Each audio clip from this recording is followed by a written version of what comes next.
या समा, जहाँ होती है हर मुद्दे पर बात, विचार है, विमर्श है, हल है, निष्कर्ष है, हर सवाल का हाजिर है जवाब, जिससे जुड़ा है परंपरा संस्कृति, संप्रति संप्रति संप्रति संप्रति।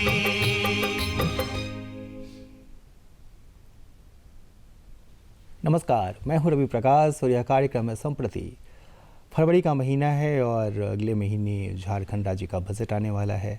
इसके अलावा राज्य में अभी व्यापारियों की हड़ताल भी चल रही है क्योंकि कृषि कर लगाया गया है और भी बहुत सारी समस्याएं हैं जिनको लेकर व्यापारियों और सरकार में और लोकल प्रशासन के बीच में बातचीत होती रही है। और जब भी हम किसी ग्रोथ की बात करते हैं, ओवरऑल ग्रोथ की बात करते हैं, तो हमारा बड़ा हिस्सा जिस पर हम निर्भर हैं वो है हमारा व्यापार, हमारे व्यापारी, जिनकी बदौलत देश की तरक्की में हमें तमाम तरह से मदद मिलती है, चाहे वो कर के रूप में हो या सपोर्ट मैकेनिज़्म के रूप में हो। तो आज के कार्यक्रम में बात करना चाहते हैं व्यापारियों की समस्याओं पर। झारखंड में किस तरह की समस्या व्यापारियों को हैं, क्या कुछ अच्छा हो रहा है, क्या कुछ अच्छा और हो सकता है, और इन लोगों ने क्या सुझाव दिए हैं सरकार को, क्या बातें हुई हैं, क्या बातें नहीं हुई, इन सब चीज़ों पर बात करेंगे अगले आधे घंटे तक। और इस पर बात करने के लिए हमने दो खास लोगों को बुलाया है। हम स्वागत करते हैं किशोर मंत्री साहब का, जो प्रमुख हैं झारखंड चैम्बर ऑफ कॉमर्स के, और पद्मी कुमार सिंह जी का, जो ब्यूरो प्रमुख हैं दैनिक जागरण अखबार के। आप दोनों का स्वागत है। मंत्री साहब, आपसे ही शुरू करते क्योंकि मामला सीधे सीधे आपसे जुड़ा हुआ है। कैसा महसूस करते हैं अभी आप झारखंड में, क्या कुछ चल रहा है, कितने सेटिस्फाइड हैं व्यापारी यहाँ के? देखिए, व्यापार में काफ़ी कुछ चीज़ें आती रहती हैं सरकार की ओर से, कभी व्यापारियों की ओर से। इस बार सरकार की ओर से एक विधेयक आया है 2022 में, जो लास्ट दिसंबर में विधानसभा में पास किया गया है। वो विधेयक का जो कृषि उपज पशुधन विधेयक है 2022, उस विधेयक के विरोध में अभी हमारा पूरा राज्य के लोग हड़ताल पे हैं, स्ट्राइक पे हैं। हम लोगों ने इस विधेयक के लिए जो संबंधित मंत्री हैं उन लोगों से बातचीत की है। अंततः हम लोग का बातचीत नहीं हुआ तो हड़ताल पे चले गए हैं। एक्चुअल में सुविधा संवर्धन बिल है, उसमें हम लोगों का यही कहना है कि भाई पहले आप सुविधा दीजिए। मंडियों, जो 28 मंडी है पूरे राज्य में, उसका पहले जीर्णोद्धार कीजिए और उसमें किसानों के लिए शेड दीजिए। ऐसा वातावरण बनाइए कि किसान अपना अनाज लेकर के वहाँ आवे और वहाँ उसका नीलामी होवे, उसको अच्छा से अच्छा दर मिले और उनको रहने के लिए का स्थान मिले, कोल्ड स्टोरेज मिले। ये सब बहुत सारी चीज़ सुविधाएं में हैं जो सरकार को करनी है और ये इसके लिए व्यापारी कभी पीछे नहीं है। किसान अगर आता है तो उसका स्वागत है, लेकिन आज तक ये 40 साल से ये मंडी प्रथा है, लेकिन इसमें आज तक किसान टर्नअप नहीं हुआ, कोई आदमी आके वहाँ बेचता नहीं है और एक माहौल बना हुआ है कि किसान अपने ही घर से माल को डिस्पोजल कर देता है। तो उस स्थिति में यहाँ पर उस पर 2% का कर लगाना संवर्धन शुल्क के नाम पर, ये व्यापारियों को पसंद नहीं हो रहा है। और नहीं होने का भी कारण है कि बगल बिहार स्टेट में नहीं है, हमारा निकटवर्ती राज्य है, तो 2% बहुत होता है एक बार। और बाहर से माल आते हैं, यहाँ पर 99% जो माल है अन्य राज्यों से आते हैं। यहाँ सिर्फ धान होता है और कुछ नहीं होता है, तो वहाँ पर हम टैक्स दे के ला रहे हैं, जीएसटी हम दे ही रहे हैं। उसके बाद फिर ये 2% का जो मामला है, ये हमारे बगल राज्य से और सीमावर्ती राज्य से हम लोग उससे कम्पीट नहीं कर पाएंगे, तो निश्चित रूप से यहाँ का व्यापार भी ढीला पड़ेगा और लोग पलायन कर जाएंगे। 2015 में सरकार ने इसको हटाया था और उसमें स्पष्ट उन्होंने लिखा भी था कि इसमें अनियमितताएं हो रही हैं, बोल करके उन्होंने लिख करके इस एक्ट को, बिल को बंद कर दिया था। फिर ये अभी लाया गया है और अभी भी वही उसका दरवाज़ा है कि अनियमितताएं होंगी और काफ़ी कुछ इसमें माइनस चीज़ है, जिसके लिए पूरा राज्य एकदम साहेबगंज से लेकर सिमडेगा तक और इधर कहिए तो गढ़वा से लेकर रांची तक सारा बंद है। और हम लोग रिक्वेस्ट कर रहे हैं, वो 1-2 बार वार्ता हुई है, देखते हैं जल्दी से लट जाएगा। लेकिन इस तरह की दिक्कतें व्यापारी को आती है, और व्यापारी व्यापार करे कि रोड में उतर के नेतागिरी करे, ये फर्क है। प्रदीप जी, क्या लगता है आपको कि कितने फ़ायदे में है यहाँ के व्यापारी है, या अभी जो स्ट्राइक चल रही है इसका कितना असर पड़ेगा जो आम लोग, क्योंकि पहले तो कहा जा रहा है कि भाई अब क्योंकि थोक दुकानें बंद थीं, अब चूँकि थोक दुकानें बंद हैं तो जो सप्लाई नहीं हो पाएगी, तो कितना असर पड़ेगा लोगों पर? देखिए, जाहिर तौर पर असर तो पड़ रहा है इसका, और थोक दुकानें जब बंद होंगी तो सामान की किल्लत होगी तो खुदरा व्यापार में जो है वो खुदरा बाज़ार में उसकी कमी होगी, और ये तो आपूर्ति रहेगी, कमी होगी तो उत्पादन का मूल्य बढ़ेगा। और इसमें जो सबसे अंतिम छोर पर जो बैठा हुआ है, जो उपभोक्ता है, उसकी जेब जो है वो जेब ढीली होगी। और जाहिर तौर पे इसमें कई सारी तकनीकी जो है वो चीज़ें हैं, जैसा किशोर मंत्री जी बता रहे हैं, तो इनकी जो अपेक्षाएं हैं, सरकार की जो अपेक्षाएं हैं, तो इन दोनों के बीच की बातें हैं। तो हड़ताल तक अगर ये बात गई है तो ये गंभीर है। इसमें मिल बैठ कर के सोचना चाहिए कि आखिरकार इससे राज्य को कितना फ़ायदा हो रहा है, क्योंकि राज्य सरकार रेवेन्यू जनरेट करने के लिए, राजस्व को जनरेट करने के लिए इस प्रकार के उपाय करती है और तमाम राज्यों में। लेकिन ये देखना चाहिए कि कृषि उपज पे 2% और फिर एक जो जल्द खराब होती है कृषि उत्पाद, उस पर 1%, 2% और 1% की जो बात है। और उसके बाद ये कहा जा रहा है कि हम 10-10 किलोमीटर पर जो है वो कृषि उत्पाद को विकसित करने के लिए बाज़ार जो है वो हम डेवलप करेंगे। तो झारखंड में बहुत ज़्यादा संभावनाएं इन बातों की है कि आप कृषि और उससे संबंधित उत्पाद जो है वो उसको डेवलप कर सकते हैं। लेकिन यहाँ की भौगोलिक परिस्थिति को देखते हुए हमें इस पर काम करना होगा। सिर्फ सांकेतिक तौर पर अगर आप देखें तो असंगठित तरीके से कार्य होता है, लेकिन कृषि और कृषि से जुड़े हुए पैदावार और उत्पाद के मामले में अगर देखें तो झारखंड राष्ट्रीय मानचित्र पर कहीं ठहरता नहीं है। हमारे पास एक फसल होती है, वो भी वर्षा के भरोसे होती है। हमारे पास सिंचाई के साधन नहीं है। आप देखेंगे कि कभी कभी एकदम प्रोडक्शन नहीं होता है, कभी कभी ओवर प्रोडक्शन होता है। रांची और आसपास के इलाके सब्जियों के हब के रूप में डेवलप हो रहे हैं, लेकिन उसका जो पूरा फ़ायदा जो किसानों को मिलना चाहिए, जो उत्पादक को फ़ायदा मिलना चाहिए, वह नहीं है। और पूरी तरीके से मुझे लगता है कि ये जो कृषि और ये जो मंडियां हैं, ये इन पे जितना नियंत्रण होना चाहिए और इसका जितना फ़ायदा होना चाहिए। आप विकसित राज्यों को अगर देखेंगे, दक्षिण के राज्यों को देखेंगे, तो वहाँ इन उत्पादों के खुदरा मूल्य तक तय होते हैं, और जो मंडियां हैं लगती हैं खुदरा मूल्य तक तय करते हैं। तो किसानों को जब विकसित करने की बात आएगी तो हमें उनके लिए मिनिमम सपोर्ट प्राइस नहीं, मैक्सिमम सपोर्ट प्राइस की जब बात कर रहे हैं, किसानों के हम लाभ को जो है वो दोगुना चौगुना करने की बात कर रहे हैं। और ये माननीय प्रधानमंत्री जी का ये लक्ष्य है कि हम किसानों को जो है वो ज़्यादा से ज़्यादा फ़ायदा पहुँचाए। वे अन्नदाता हैं इस देश के। तो जो पहले पायदान पे बैठा हुआ जो व्यक्ति है, जो प्रोड्यूसर है, और जो नीचे का जो उपभोक्ता है, और ये जो बीच की कड़ी है, ये व्यापारी या आढ़तिये आप जिनको कह सकते हैं, तो इन तीनों के समन्वय से इसको विकसित किया जा सकता है। और ये इन तीनों कड़ियों में से किसी को भी कम महत्वपूर्ण या अधिक महत्वपूर्ण करके नहीं देखा जा सकता है। तीनों की अपनी सीमाएं हैं। व्यापारी हैं, कई व्यापारी हैं जिनकी जो किसानों की मदद करते हैं उनको प्रोड्यूस करने के लिए, लेकिन जितना ज़्यादा पीछे से बैकअप मिलना चाहिए वह बैकअप नहीं है। आप देखो कि हमारे पास जो है वो खाद्य प्रसंस्करण की बहुत संभावना है। बातें तो होती हैं अक्सर, लेकिन उसके लिए कोई उपाय नहीं है। हमारे पास कोल्ड स्टोरेज नहीं है। कोल्ड स्टोरेज का जबकि चेन होना चाहिए। जब आप किसी सेक्टर पे काम करते हैं, आप देखो मत्स्य उत्पादन के क्षेत्र में जब हमने ध्यान दिया, विभाग ने ध्यान दिया, तो ये कृषि से जुड़ा हुआ ही व्यवसाय है। मत्स्य उत्पादन में आज नीली क्रांति की तरफ जो है वो झारखंड आगे बढ़ रहा है।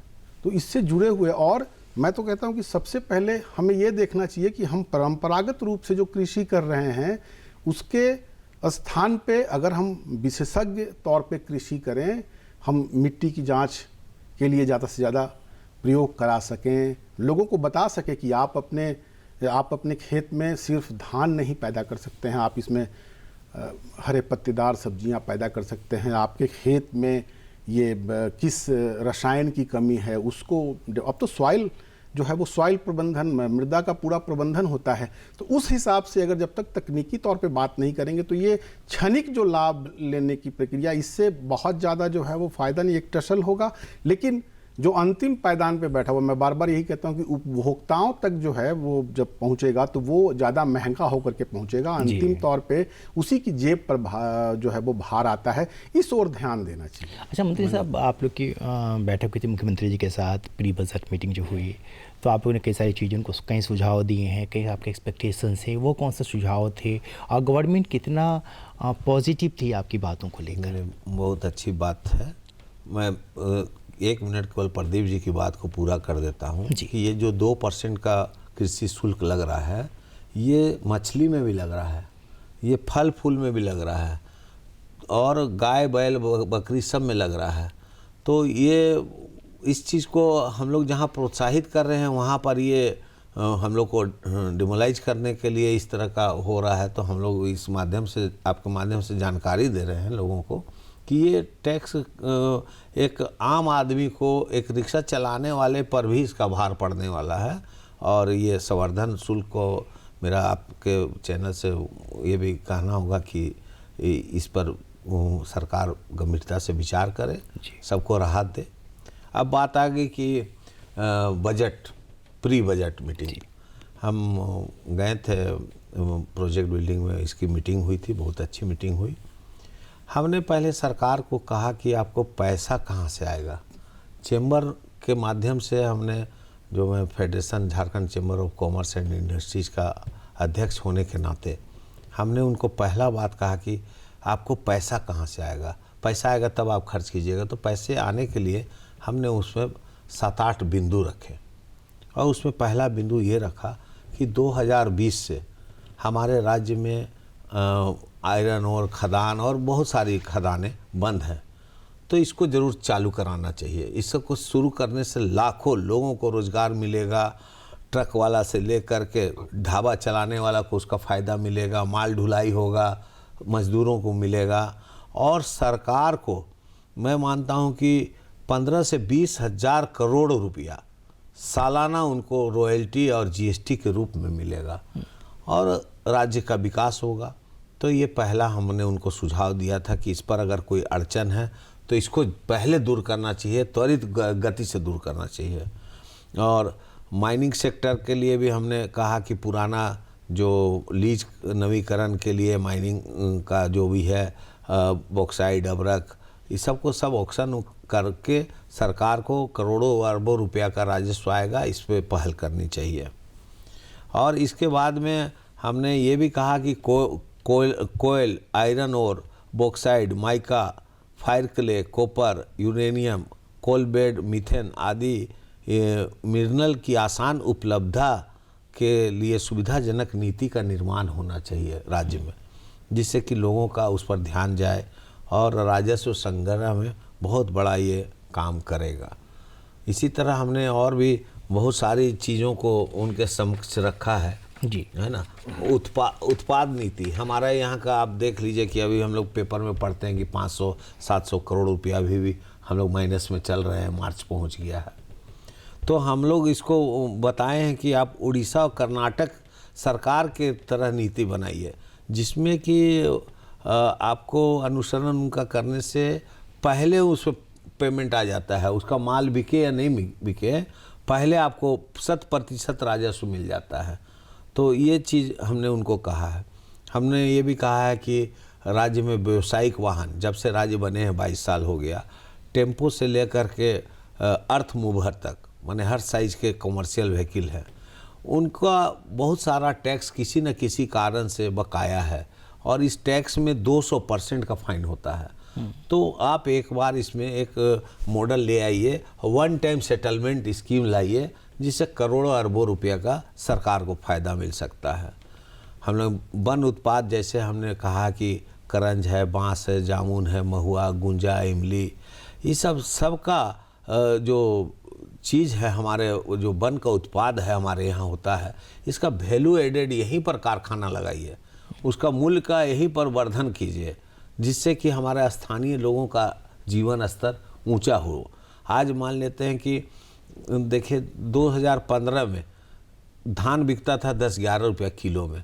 जब इन्होंने टैक्स हटाया तो यहाँ पर करीब करीब 150 धान मिल, राइस मिल खुल गया, और अब जो है किसान को 20 रुपया किलो का दाम मिलता है। पहले यहाँ राइस मिल नहीं था, दाम का पड़ता नहीं लगता था, तो लोग यहाँ से धान लेके जाते थे छत्तीसगढ़ तो या बंगाल, वहाँ से प्रोसेसिंग करके चावल यहाँ आता था।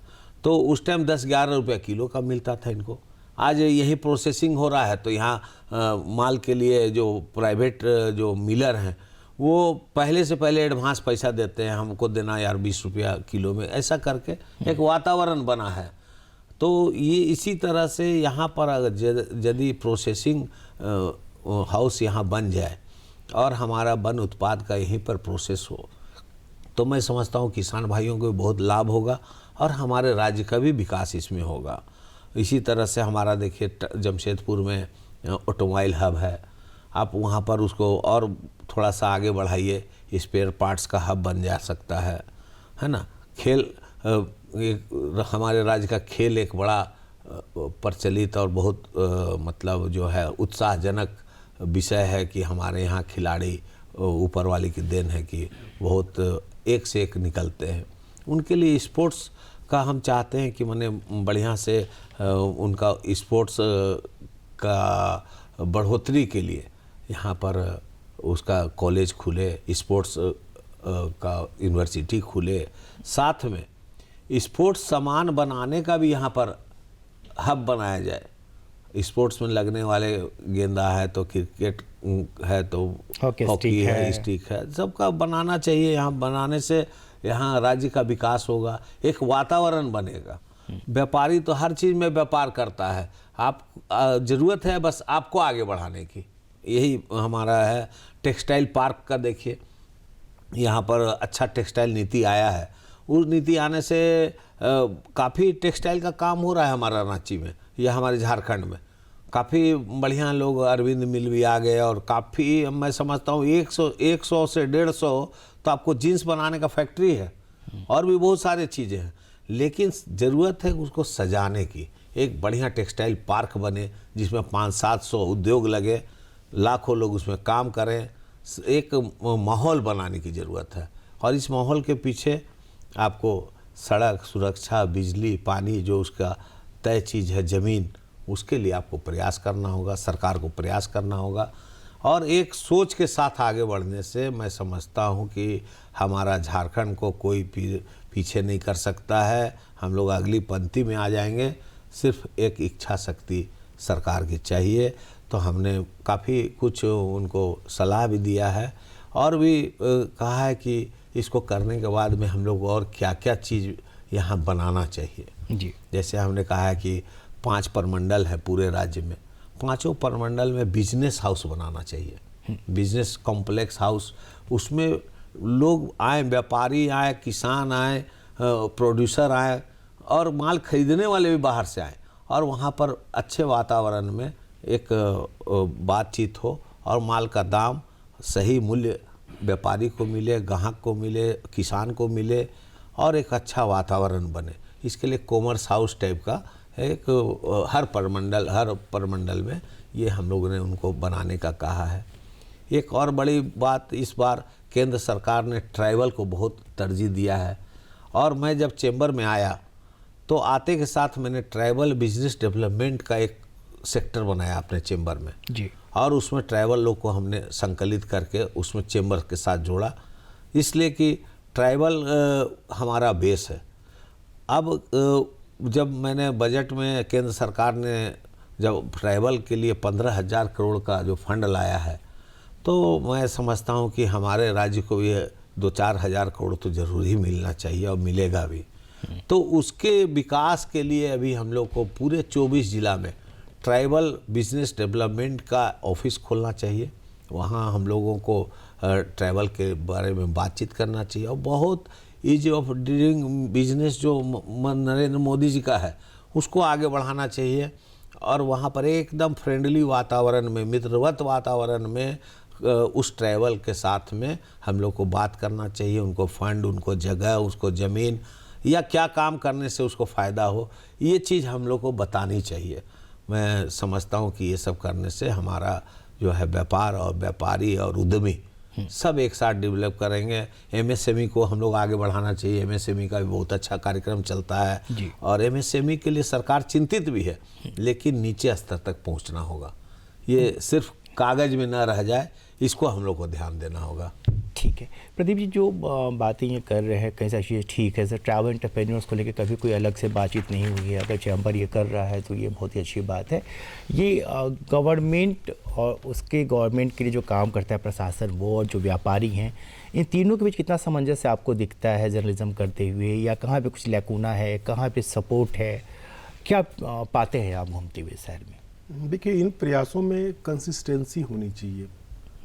जो लगातार ये जो एक्सरसाइज है वो होना चाहिए, लेकिन मुझे देखने में आता है, जो अनुभव रहता है कि सरकारें प्रयास करती हैं, उसके बाद अगर गैप आता है, कुछ चेंज होता है पॉलिटिकल, तो वह फिर दूसरे दिशा में प्रयास चला जाता है।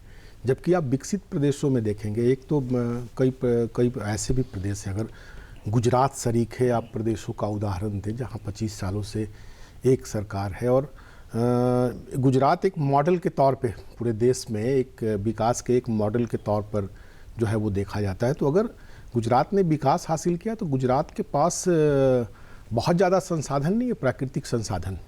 और झारखंड की अगर आप मजबूती को ले लें, अब तो जैसा आप भी जानते हो कि व्यापार के लिए जो मजबूत पक्ष है, वह सारे मजबूत पक्ष झारखंड के पास हैं। आपके पास 40% मिनरल रिजर्व है, सब कुछ है आपके पास, लोहा से लेकर के सोना है, कोयला है, सब कुछ है। इसको अगर आप माइनस भी कर देते हैं तो इसके अलावा भी जिस तरीके से बताया किशोर मंत्री जी ने, वन उत्पाद, आपके यहाँ लाह का कोई जो है वो संगठित तरीके से कोई कार्य नहीं होता है। आपका लाह जो है वो कच्चा लाह जयपुर में जाता है और वहाँ की मंडियों में जो है वो बिकता है और फिर वहाँ से विदेशों में जाता है। हमारा तशर जो है बहुत शानदार उत्पादन आप देखेंगे तो सरायकेला खरसावा के इलाके में झारखंड के तशर का होता है। लेकिन ये चीज़ें जो हैं, जिस तरीके से टेक्सटाइल हब की जो बातचीत आपने की, ये सही है, लेकिन ये जितनी इंटेंसिटी से, जितनी तीव्रता से ये सारे कार्य होने चाहिए थे, वह नहीं हो पा रहे हैं। कार्य हो रहे हैं लेकिन वो बिखरा हुआ है। आप रांची के भीतर भी जिस तरीके से अप्रैल इंडस्ट्री बढ़ी है, यहाँ कई ऐसी ब्रांडेड कंपनियां हैं देश भर में। वो कंपनियां भी, जो बड़ी कंपनियां होती हैं, उनका उद्देश्य भी बहुत बड़ा होता है। कई ऐसी कंपनियां आती हैं, मुझसे उस एक कंपनी के सीईओ मिले, उन्होंने कहा कि मैं जानबूझ करके झारखंड इस उद्देश्य से आया हूँ कि यहाँ के जो ट्राइबल्स, यहाँ के जनजातीय समुदाय के लोग हैं, ये बहुत अच्छे कारीगर हैं और उनको ट्रेन करके, स्किल्ड करके वो अपना पूरा प्रोडक्ट जो है, वो अपना पूरा कच्चा माल यहाँ भेजते हैं, उनका प्रोडक्ट यहाँ तैयार होता है। वो प्रोडक्ट जो है वो देश विदेश के बड़े मॉल्स में जो हैं वो बिकते हैं।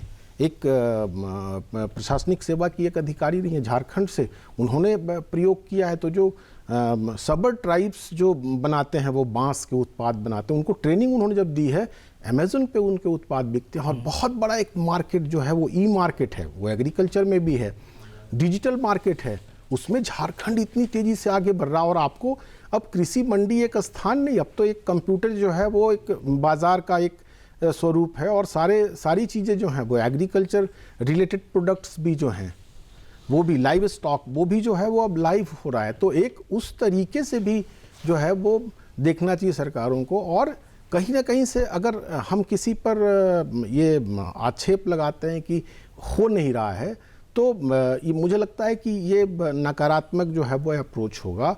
हो रहा है, लेकिन इसमें क्या है कि इसमें जो कंसिस्टेंसी होनी चाहिए, जो बारंबारता होनी चाहिए, वह नहीं है। लगातार इस प्रयास को करते रहना चाहिए। अलग अलग समय में हमारे राज्य में जितनी तेज़ी से, आप ये देखें कि आप 5 प्रमंडल की बात जैसे चैम्बर अध्यक्ष ने कही, तो आप 5 प्रमंडल का देखेंगे तो आपके 1-2 प्रमंडल के अलावा उन प्रमंडलों में कुछ है ही नहीं। आप उपराजधानी दुमका में जाएंगे, वहाँ बहुत पोटेंशियल है, कुछ नहीं है। लेकिन अभी धीरे धीरे उन क्षेत्रों में, और अब आप देखिए कि ये आप रोक नहीं सकते, विकास को आप रोक नहीं सकते। आपके बगल से जब आप ये बरही देख लीजिए, बरही को बहुत अच्छा एक टर्मिनल हब बनाया जा सकता है। वो बिहार, बंगाल, फिर आप और देरी पे उत्तर प्रदेश, बंगाल, ये 4-5 राज्य करीब हैं। वहाँ कई ऐसे बड़ी कंपनियां जिनका माल जो है वो यहाँ से पूरब की ओर जाता है, दक्षिण की ओर जाता है। हम एक हब बना करके काम कर सकते हैं। हम जो है वो आप ऑटो की जो बात जमशेदपुर में कही, वो डेवलप नहीं हो पाया, वो हेवी व्हीकल से नहीं डेवलप हो पाया। सोचना पड़ेगा कि उनके जो छोटे व्हीकल के कार के प्रोजेक्ट्स थे वो हमारे स्टेट में क्यों नहीं आए। और उससे रिलेटेड जो है वो बहुत सारी एंसिलरीज काम करती है, उन एंसिलरीज को भी देखना है। लाखों लोग उसमें काम करते हैं। स्किल को लेकिन बढ़ाना होगा। अगर हम ये चाहते हैं कि अगर यहाँ ग्रोथ हो और उसका पैसा यहाँ लगे और वो दिखे, तो स्किल्ड को भी जो है वो स्किल यहाँ जो है वो बढ़ाना होगा, उस दिशा में भी फिर काम करना होगा। अच्छा, चलिए कार्यक्रम में 1 ही मिनट का वक्त है, तो और बातचीत लंबी बढ़ाते हैं। मंत्री जी, आपसे ही इसको सम अप करना चाहते हैं कि क्या चीज़ें गवर्नमेंट को और करनी चाहिए जिससे कि वातावरण काफ़ी अच्छा हो जाए। देखिए, जो आप व्यापार की समस्या की बात आज का टॉपिक रखे हैं, मैं तो चाहता हूं कि गवर्नमेंट को एक सेल बनाना चाहिए, उद्योग और व्यापार का सेल, जिसमें एक IAS अफसर रहे और वो देखे कि हमारे राज्य में व्यापार को और उद्योगपति को क्या दिक्कतें हैं, और संबंधित लोग वहाँ पर अपना शिकायत रखें और वो संबंधित विभाग को जाए और वो उनको फॉलोअप करे। तो मैं समझता हूँ इससे बहुत सारा समस्या, जो लोग सोचते रहते हैं कि हमको ये समस्या है तो हम कहाँ रखें, ये समस्या है तो हम किसके पास जाएं, तो वो जो हमारे पास आते हैं वो तो हमारे सीमित सदस्य हैं, लेकिन वो समस्या वहाँ अगर जाए, अगर वहाँ उद्योग का सेल बने, व्यापारियों का सेल बने कि यहाँ सरकार के द्वारा सुनी जाएगी बातें, तो मैं समझता हूँ कि बहुत सारा प्रॉब्लम सॉल्व हो जाएगा। चलिए, एक मतलब ये भी करना चाहिए अध्ययन कि कई सारे ऐसे व्यापारी हैं जो झारखंड छोड़ करके यहाँ के रहने वाले हैं, अन्य राज्यों में वो बहुत अच्छा कर रहे हैं। एक बार उनको भी बुला के डायलॉग हो, देखें, बात करें। अब मुझे आप दोनों को रोकना पड़ेगा, वक्त एकदम नहीं है। आप दोनों का बहुत बहुत धन्यवाद। मुझे पूरी उम्मीद है कि जो बातचीत हम लोगों ने की है उससे आपका भी ताल्लुक होगा, आपको हमारी बातचीत अच्छी लगी होगी। हमें उम्मीद करते हैं कि सरकार व्यापारियों की बातों को सुनेगी गंभीरता से और एक अच्छा वातावरण झारखंड में तैयार हो सकेगा। मुझे अब इस कार्यक्रम को रोकने की इजाज़त दीजिए। अगले सप्ताह इसी दिन इसी वक्त आपसे फिर मुलाकात होगी। नमस्कार। नमस्कार।